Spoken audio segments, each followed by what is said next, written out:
Hi, I'm Robert Jameson. I'm the CEO of Detroit PAL, and I am with the living legend. I'm Bernard Hall. I'm elated and happy to be here with Robert Jameson, a long time friend, and we are both products of PAL, and I'm very proud of that.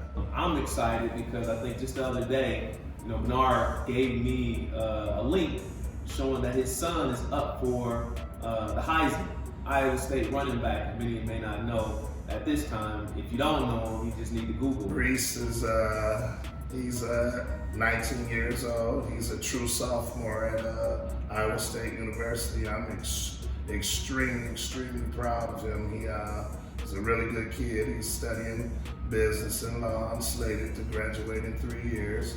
He currently leads the Big 12 in all categories. Hold on, I'm gonna stop there. You hear him talk about business and law, currently on pace to graduate in 3 years. This is all before we get into the whole Heisman spiel. Myself and his mom, we always instilled in him that, hey, we've been through it, so if we don't have you on point, no matter what we're doing, then it's no good, because it's, then we haven't been the example that for all of the things that we've been through, and then especially all the things that I've been through. That inspired me, because I saw a lot of my friends, and I think this is very monumental, where they had their dad show up at practice, or their dad on game day come and take them to lunch, and I didn't have that. So you always have the things that you think about and you envy.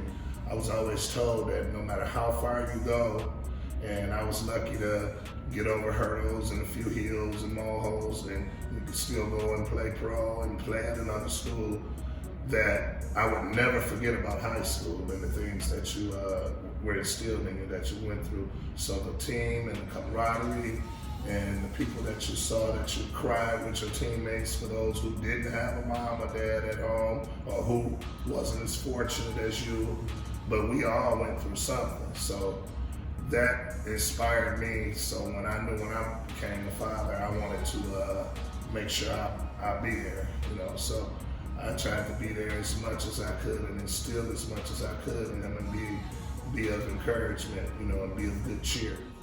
Sophomore up for the Heisman. Tell me about that. Wow, he really deserves it. He's a really good kid and has worked hard. He has really accepted the challenge, and he's in good hands there, Matt Campbell, and we have several alumni of Iowa State here.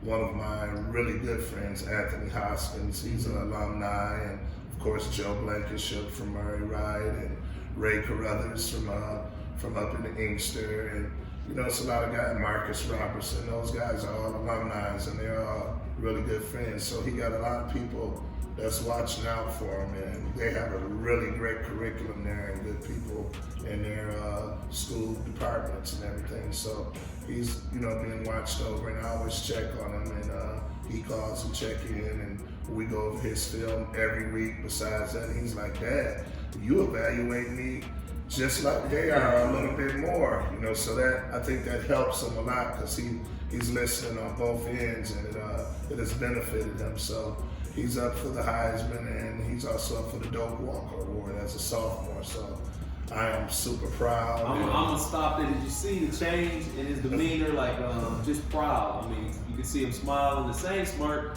when he was thinking about running over some of them jokers in high school. Oh, wow. I believe the kickstart that they got here with all of the people that I had around me and the arms that we had around, and I just want to bring forth, I almost brought her with me.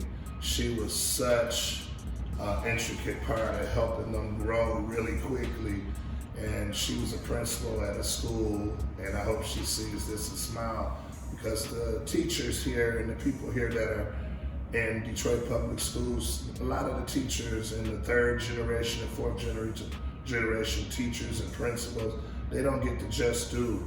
They doing it because they love it. And her name is Tracy Spencer, and she was the principal at a little school right on matter of fact, Tracy in Southern Mile. Okay. And both of my kids went there, and it's a few more of them, their kids went there as well. Another young lady, Ursula Woods, her kids went there, and they're the same age as my son and my daughter at that time. And they helped put their arm around them, and they really loved on those kids and cultivated them and disciplined them and made them do the right thing. So I thank them so much, man, and this is my city and I love it. And of course, me and you always talk about doing something for PAL, and I can't wait, you know, for we can do something bigger and better. This is wonderful, the things that PAL is doing in the community, and everybody wants to be a part of it, and I think it's great.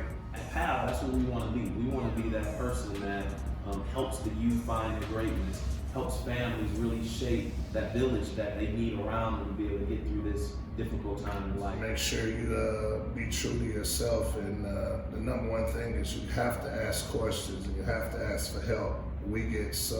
Some of our kids get so annihilated, or they get so caught up in thoughts of what people think of them, that when somebody come on them the wrong way, they don't even know how to take up for themselves, and they feel like they don't have no one. You got to continue to believe in yourself, and you got to ask questions or ask for help, and don't let nobody spook you to the point where you don't ask for help. The only question that is a dumb question is the question you don't ask. If you want to find out more about what we're doing, go to DetroitPal.org. Today, we talked about the great model. If you didn't hear it, the goal setting that was set in order to get to the achievements that people have been able to get to. The resilience was heavily focused on, meaning that we talked about adversity that comes, not if it comes, but when it comes. Are you prepared? Do you have the right board of directors that can help you get there? And then embracing a healthy lifestyle, when you start thinking about, there's a physical aspect, but that mental is so much more important sometimes when it comes to sustaining where you get to, and then accountability to what you're doing every day. And finally, it truly takes a team. No one's ever achieved anything in a successful way without the help of others.